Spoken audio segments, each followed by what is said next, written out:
Hola, bienvenidas, bienvenidos a Con Voz Propia, el primer programa de la televisión abierta que se ocupa de la agenda de género y que hoy, además de hablar del rol de las mujeres en las Fuerzas Armadas, que será nuestro tema central, comienza de una manera muy especial, porque en el día de ayer y con motivo de la celebración de los 100 programas de Con Voz Propia, recibimos el certificado de declaración de interés para la comunicación social de la legislatura de la Ciudad de Buenos Aires. Fue entregado por el impulsor del proyecto, el diputado Marcelo Gouman, y él destacó que este reconocimiento es realizado por el Pleno de la legislatura y con el apoyo de todos los bloques, destacando el aporte que realiza el programa en concientizar sobre la igualdad y equidad de género. Elena Carmelich, subgerente general de TELAM, quien defendió el proyecto ante los legisladores, mencionó la importancia social y de concientización del programa, que es y debe ser el rol de los medios públicos. Agradeció a la Defensoría del Público por recomendar este programa. Por su parte, Fabiana Túñez, titular del INAM, remarcó la oportunidad de que un programa de estas características se emita por un canal de aire con un formato que no existe en otra parte.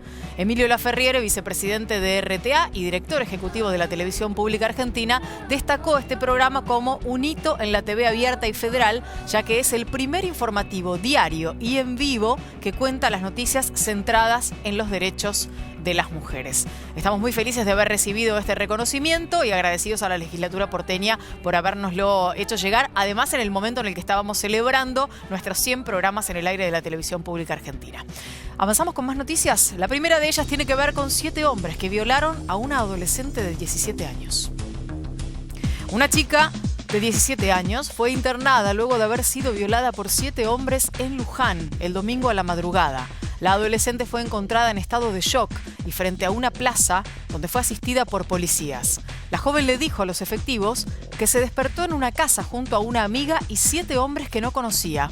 Una vez trasladada al hospital local, constataron que tenía lesiones graves y había sido violada, por lo que decidieron que permanezca internada. A raíz del caso, los vecinos convocaron a una movilización en la que reclamaron que se detengan los casos de abuso sexual y violaciones y admitieron su miedo a que se encubra a los responsables de este hecho. Diputados crea la Comisión de Mujer y Diversidad. Los principales referentes del Frente de Todos y de Juntos por el Cambio de la Cámara de Diputados acordaron dividir a la actual Comisión de Familia, Mujer, Niñez y Adolescencia en Mujer y Diversidad por un lado y Familia, Niñez y Adolescencia por otro, en sintonía con la perspectiva de género reivindicada en los últimos años a nivel social. Con este desdoblamiento, la Cámara Baja tendrá desde el próximo 1 de marzo 46 comisiones permanentes. El caudal de proyectos referidos a cuestiones de género motivó la idea de darle peso propio a la temática a partir de la creación de una comisión específica. Inés Arrondo encabezará la Agencia de Deportes. Pese a que el viernes próximo se dará a conocer oficialmente a los integrantes del nuevo gabinete, ya está confirmado que una mujer será por primera vez en la historia la encargada de manejar el área de deportes. La designación es de Inés Arrondo, la doble medallista olímpica y campeona del mundo con las Leonas, quien será la sucesora de Diógenes de Urquiza. El área dependerá del Ministerio de Turismo y Deporte que manejará Matías Lamens. Durante este año, Arrondo participó activamente de la campaña del Frente de Todos y apoyó la candidatura a intendenta de Fernanda Raberta en Mar del Plata, quien finalmente perdió frente a Guillermo Montenegro. Hace unos días, además, la ex leona fue reconocida por el Senado con el premio Delfo Cabrera a la trayectoria deportiva. Imputan a mujeres por trata de personas en Salta. Un fiscal federal de esa provincia imputó a 3 mujeres por trata de personas tras allanar una serie de viviendas en la capital provincial y no descartó la posibilidad de una complicidad policial para este accionar. Luego de una investigación que se inició el 30 de octubre pasado, se hicieron una serie de allanamientos en la capital provincial y se detuvo a 3 personas, además de encontrar a una adolescente de 16 años. Durante los procedimientos, una de las acusadas sostuvo a viva voz que ya habían arreglado con el comisario, por lo que no descartan que exista complicidad por parte de algún sector de la policía. Las mujeres que eran explotadas sexualmente eran captadas por las detenidas. En Entre Ríos son mayoría las denuncias por violencia. Según el presidente del Superior Tribunal de Justicia de esa provincia, Emilio Castrillón, el 65% de las denuncias que reciben los juzgados de paz son por violencia familiar o de género. En un encuentro con la Asamblea de Mujeres Lesbianas, Travestis y Trans de Paraná, el magistrado consideró que existen organismos específicos para los temas vinculados a la mujer y a la violencia, pero advirtió una falta de especialidad en temas de género. Las representantes de la Asamblea solicitaron celeridad en el tratamiento del amparo contra la Municipalidad de Paraná por cupo laboral y obligatoriedad en la capacitación en violencia de género para futuros integrantes de los juicios por jurados. También propusieron crear fiscalías de género y espacios específicos para garantizar la privacidad en realizar denuncias en los tribunales por cualquier tipo de violencia y rechazaron los juicios abreviados en casos de femicidio, abuso y violencia de género. Y nos vamos a nuestro tema del día, nuestro tema central de este Con Voz Propia, porque vamos a abordar el rol de las mujeres dentro de las Fuerzas Armadas. Y lo iniciamos con un informe con Voz Propia.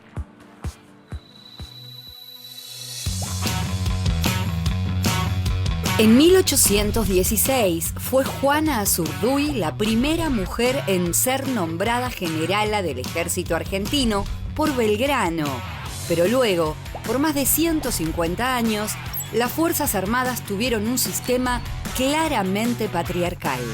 El ingreso de mujeres a las Fuerzas Armadas comenzó en 1980 en la Armada y la Fuerza Aérea, en 1981 en el Ejército y recién a partir de 1997 se les permitió ingreso a los cuerpos comando, o sea, a las unidades de combate. En 2006 se creó el Observatorio sobre la Integración de la Mujer en las Fuerzas Armadas y en 2007 el Consejo de Políticas de Género, institución única en el mundo debido al hecho de la incorporación al mismo de las mujeres militares. También se crearon oficinas de género en las unidades militares y se derogaron las normas que prohibían el ingreso y permanencia en el colegio militar de las alumnas que quedaran embarazadas. A partir de 2013, las mujeres pudieron ingresar a todas las armas, incluyendo los elementos básicos de combate, infantería y caballería. Sin dudas, el camino no fue fácil, pero cada vez más mujeres pueden cumplir su deseo de formar parte de las Fuerzas Armadas. Ojalá llegue el momento de la equidad. Y acá la historia de la lucha, de la pelea por la equidad, tiene aparejado además la demora en lograr el ingreso de las mujeres a las Fuerzas Armadas. Cuando vemos este informe, cuando analizamos que allí por la década del 80 y 90 recién estábamos pensando o viendo que el ingreso de las mujeres era una realidad en las fuerzas, claramente el camino es todavía más largo que en algunos otros lugares. Así que vamos a darle la bienvenida a nuestra invitada, Débora Maya Goren. Gracias por venir. Gracias a vos, Lorena. Débora es la directora de Políticas de Género del Ministerio de Defensa, así que estás en contacto permanente con todas estas temáticas. Exactamente, todos los días. Me quedé pensando en algo, ¿no? Me quedé pensando en que tenemos el primer Consejo de Políticas de Género del mundo, ¿es así? Así es. Hoy en día el Ministerio de Defensa tiene una dirección de políticas de género y un consejo que tienen ya más de 10 años de historia. Y en este sentido la Argentina funcionó como modelo para el resto del mundo en materia de políticas de género dentro de las Fuerzas Armadas. Contame cómo es el tema del ingreso de las mujeres a las Fuerzas Armadas y cuánto hay de entusiasmo, de pedido por parte de las mujeres para poder ingresar, porque a veces uno piensa, bueno, a lo mejor no hay tantas interesadas. ¿Cómo es? Interesadas hay, de por sí hacemos nosotras un corte numérico desde la Dirección de Políticas de Género. Todos los años nos ocupamos de medir la cantidad de mujeres que hay al interior de las fuerzas y cada vez hay más, por suerte. Sí. Pero, a ver, barreras objetivas no existen, como bien decían, desde el año 2011, el informe decía 2013, pero sí, ahí hay algunas cuestiones, pero existen ya hace muchos años, digamos, se suprimieron todas las barreras objetivas para el ingreso de las mujeres en las fuerzas. El ingreso a caballería, exacto, eran las últimas dos armas que quedaban pendientes para el ingreso de mujeres y hoy en día no existen barreras objetivas para el ingreso, así que en realidad las trabas que hoy en día existen tienen que ver con cuestiones más bien subjetivas o culturales, como sabemos que funcionan. Y en ese punto, en las subjetivas y culturales, ¿En qué estadio estamos si lo comparamos con otros ámbitos de la vida de la Argentina?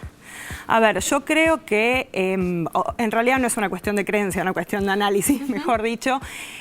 Hoy en día el problema cultural es el mismo que hay en todos lados. Sí. Lo que tiene de particular lo que tienen de particular las fuerzas es que son de base de conformación rígida, estructurada, autoritaria, verticalista, que tiene que ver con el funcionamiento de las mismas fuerzas.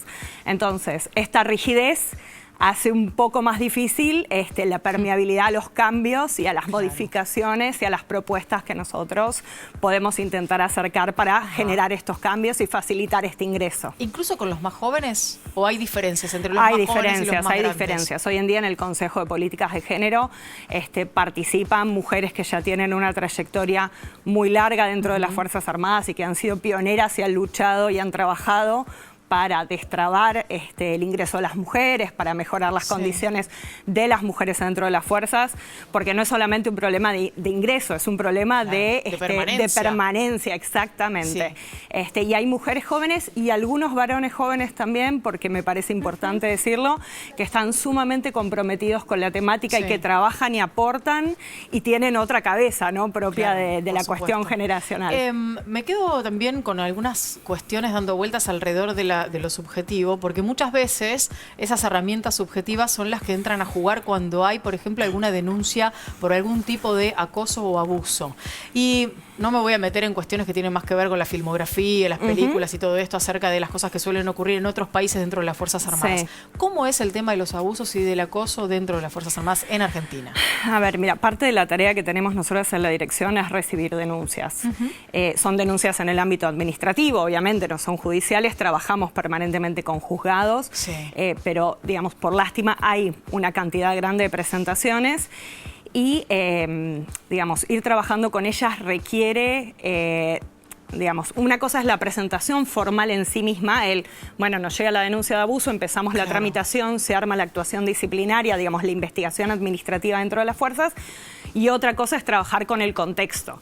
Hemos tenido que hacer, digamos, realizar acciones, tener charlas en lugares donde se habían sucedido los abusos para trabajar con un contexto que revictimiza muy fuertemente y que se toma como un acto de deslealtad el hacer una denuncia por fuera de la fuerza. ¿A la fuerza o a la persona involucrada en el hecho? Siempre es a la persona, pero es como... No, pero me refiero al acto de deslealtad. ¿Hacia quién se considera? Hacia las fuerzas. Hacia las fuerzas. A ver, tenemos que entender también cuando hacemos este análisis que las Fuerzas Armadas vienen de un proceso de apertura muy fuerte de la sociedad, ¿no? Pensemos, digamos, más allá de la historia propia de la Argentina en relación a los golpes, digamos, hace relativamente poco en términos históricos se desarmó la justicia militar, digamos, se mueven en sus barrios, tienen sus colegios, tienen como una estructura de vida cotidiana, no solamente de ámbito laboral, por decir de alguna manera, muy propia, y a veces cuando aparecemos otras personas, aunque seamos del mismo ministerio, otras instituciones... o integrantes de la sociedad civil, por ejemplo. Exactamente, ¿no? Cuando aparecemos a tener algún tipo de intervención, a veces digamos, chocan un poco los dos mundos, por decirlo de alguna manera. ¿Y cómo trabajan ustedes para poder llevar adelante las medidas que les corresponden, digamos, desde el Ministerio de Defensa, en el trabajo conjunto con las Fuerzas Armadas? En el caso de una denuncia. En el caso de lo que sea, digo, las cosas que tienen que llevar adelante cuando el choque de los dos mundos hace que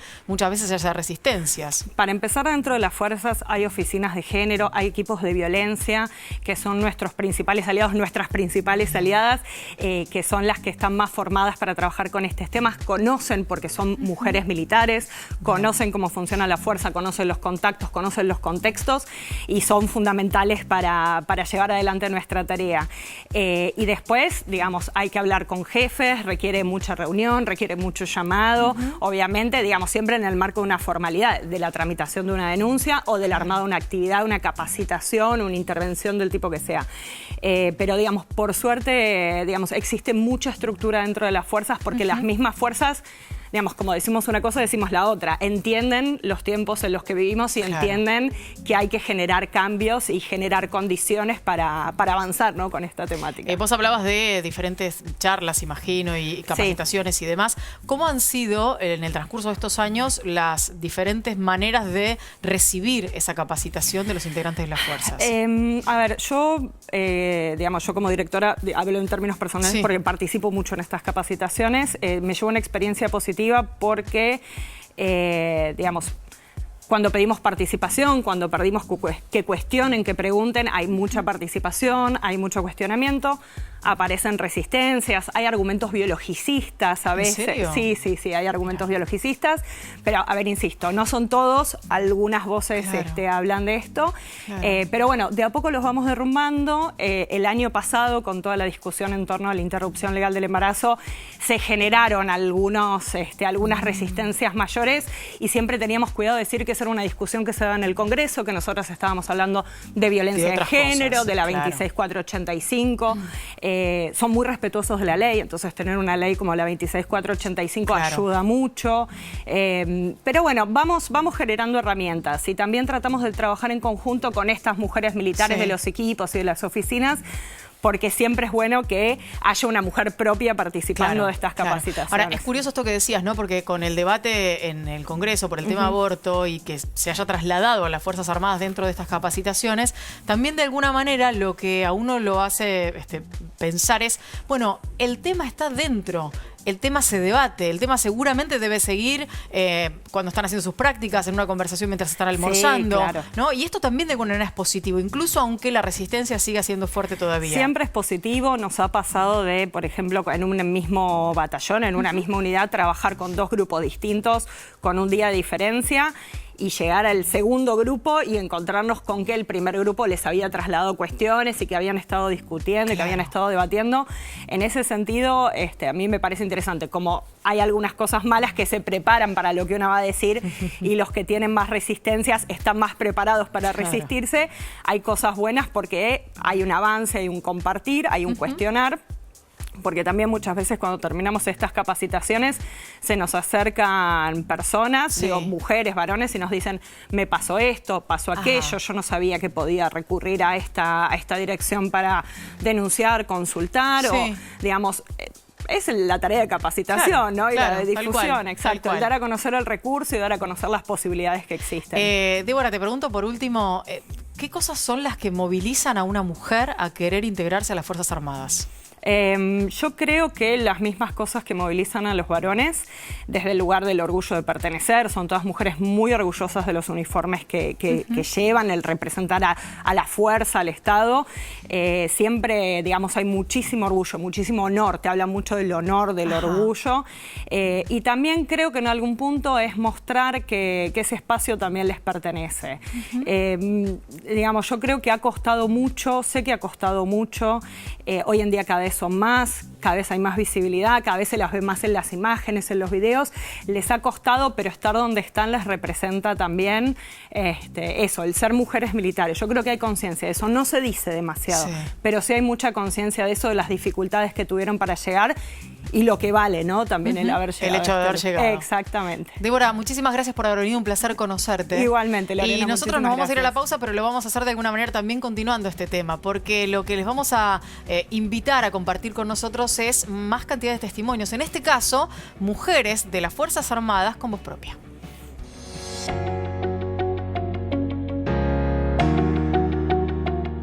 Mi nombre es María Inés Uriarte, soy contraalmirante ingeniera. En este momento ocupo el cargo de Directora General de Investigación y Desarrollo de la Armada. Soy la Cabo Primero Lucero Martínez Abigail y soy operadora del sistema de entrega aérea de C-130 Hércules. Yo ingresé a la Armada Argentina en el año 81 y formé parte de la primera promoción de mujeres que ingresaban como oficiales de la Armada. La primera promoción fuimos 4 mujeres ingenieras. Empecé a investigar un poco sobre el ámbito militar. Mi familia son todos militares, entonces me involucré un poco más y me empezó a gustar. El contacto con la gente yo creo que fue lo lindo, digamos. Conocer varios lugares, conocer distintas personas. Viajes a la Antártida tengo 2 o 1, son pocos porque hace poco que empecé a volar. A las mujeres, en aquella época sobre todo, a la mujer le cuesta evolucionar, le cuesta progresar, le cuesta estar en poderes de decisión, en lugares de decisión. Era muy difícil, sobre todo porque culturalmente no estaban acostumbrados a ver mujeres y con un cargo de oficial. El obstáculo que tuve fue el entrar un poco al sistema, ¿no? No es fácil entrar a un sistema donde la mayoría son todos hombres. Lo más difícil fue que nos vieran como una mujer profesional. Había bastante tendencia a darnos algunos roles que estaban asociados al estereotipo de lo que es la mujer. Otra de las dificultades, o por lo menos a mí lo que más me ha costado, es de pronto tener presencia y voz en distintas reuniones en determinadas jerarquías. Se ven muchos hombres en los puestos jerárquicos, digamos, de mayor jerarquía, pero yo creo que es por una cuestión de que la mujer hace poco tiempo se ha ingresado a la fuerza y creo que a poco lo estamos superando. Yo les diría a todas las mujeres que es una carrera apasionante, que no se van a decepcionar. El esfuerzo es constante, la disponibilidad es constante, pero si realmente tienen vocación de servicio, esta es una institución donde realmente la van a poder desarrollar.